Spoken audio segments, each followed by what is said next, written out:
अब तो आंटी आपसे यही कहना है कि राम जी का नाम लेना ही सबसे बड़ा काम है। राम जी का नाम तो लेना ही पड़ेगा। और आपको कहानी सुनाता हूँ जो मैंने भी मेरे नाना नानी से सुनी है। एक आदमी था और वो कभी भगवान का नाम नहीं लेता था। और जब उसका अंत समय आया तो उसने अपने बेटे को कहा कि सीताराम, और जैसे ही सीताराम का नाम लिया और प्रभु श्री राम तक वो आवाज पहुंच गई कि अंत समय में भी नाम सीताराम का लिया। सीताराम का तो भगवान ने सीधा उसको अपने चरणों में बुला लिया। तो ये है भगवान की कथा का नाम का जादू परिणाम।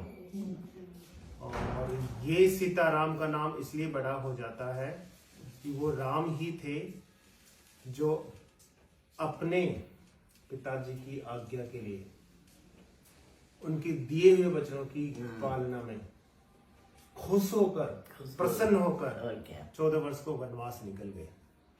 और जब राम जी को समाचार मिला कि राजा दशरथ नहीं रहे, उनके पिताजी नहीं रहे, तो मैं यही जानना चाहता था। जब मैंने रामायण देखी, सीरियल देखा था, ये नाटक आता था दूरदर्शन पर, और मैंने जो राम बने थे अरुण गोविल, उनसे भी पूछा कि आपको रामायण का कौन सा सीन सबसे अच्छा लगा।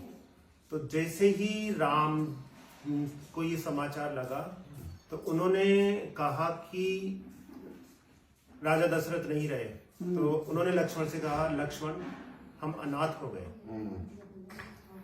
तो ये जो दृश्य, ये बात थी ना, मेरे को दिल को लगी।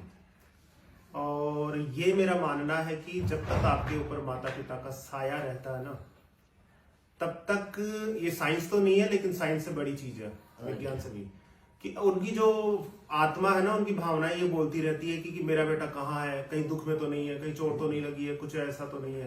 तो वो एक तरंगे जाती है ना, वो उसके लिए सिक्योरिटी का काम करती है, सुरक्षा का काम करती है, सुरक्षा कवच। तो माता पिता का जो आशीर्वाद और भावनाएं है ना, वो बच्चों के लिए तरंग का काम करती है, सुरक्षा कवच का काम करती है। अब कोई इन बुजुर्गों और माता पिताओं को अगर नहीं माने, इस रिश्ते को नहीं माने, तो वो उससे वंचित हो रहा है। और जिनको जो जवानी में होते हैं वो इस चीज की परवाह नहीं करते हैं। तो जैसे उनके माता पिता उनका मृत्यु लोक में चले जाते हैं, स्वर्गवास होता है, तब उनको एहसास होता है कि उनको अचानक, उनके जैसे माता पिता गए तो अचानक तो वो वृद्ध हो जाते हैं, अचानक उनके बीमारी आ जाने लगती है, अचानक ही उनके जो काम धंधे हैं उनमें कुछ चौपड़ता आने लगती है, अचानक उनमें दुश्मन पैदा होने लगते हैं। उससे पहले क्या हो रहा था, वो जो उनके माता पिता थे वो अपने बच्चों के लिए भावनाएं प्रकट करते थे, भगवान से प्रार्थना करते थे, मेरा बच्चा हाय ये, तो वो बचा लेती थी वो भावनाएं। लेकिन जैसे ही वो निकल जाते हैं ना, तो वो उन चीजों से वंचित हो जाता है और उसको बहुत बड़ा नुकसान होता है। ऐसा मैंने भी अपने जीवन में पाया है, और भी कहीं लोग पा सकते हैं। और आप लोगों से मुझे इसलिए प्रेम है क्योंकि आप वो लोग हैं। माँ बाप क्या होते हैं? माँ बाप वो होते हैं जो अपनी जवानी, अपनी सुंदरता, अपनी जवानी, अपने शौक सबको खत्म कर अपने बच्चों का भविष्य संवारता है और उनका दिया जलाता है, एक तरह से उनके भविष्य का जो दिया जलाता है। लेकिन जैसे ही वो अगर अपने माँ बाप की इन चीजों को नहीं पहचानता है, बुजुर्गों की, माँ बाप का मतलब जिन्होंने जन्म दिया वही नहीं है, संपूर्ण सृष्टि में जो है ना वृद्ध लोग हैं वो सब उनके माँ बाप ही है। क्योंकि मैं जैसे आपके पास आता रहता हूँ इतने सालों से, तो आप लोग मुझे आशीर्वाद ही तो देते हैं। और आप लोग ये देखिए कि आप लोगों के आशीर्वाद से ही मैं 20 चीजें कर लेता हूँ। मुझे कई लोग बोलते कि तू ये भी कर लेता, वो भी कर लेता, ऐसा हो जाता, वैसा होता, और मेरा बहुत काम बढ़िया होता है। ये कहाँ से चीजें मिल रही है मुझे? ये आप लोगों के आशीर्वाद से मिल रही है। तो आप लोग है ना गुणों की खान है। आप लोगों ने जो इतने सालों में जो आप लोगों का जो अनुभव है ना, वो हमेशा हमारे काम ही आ सकता है।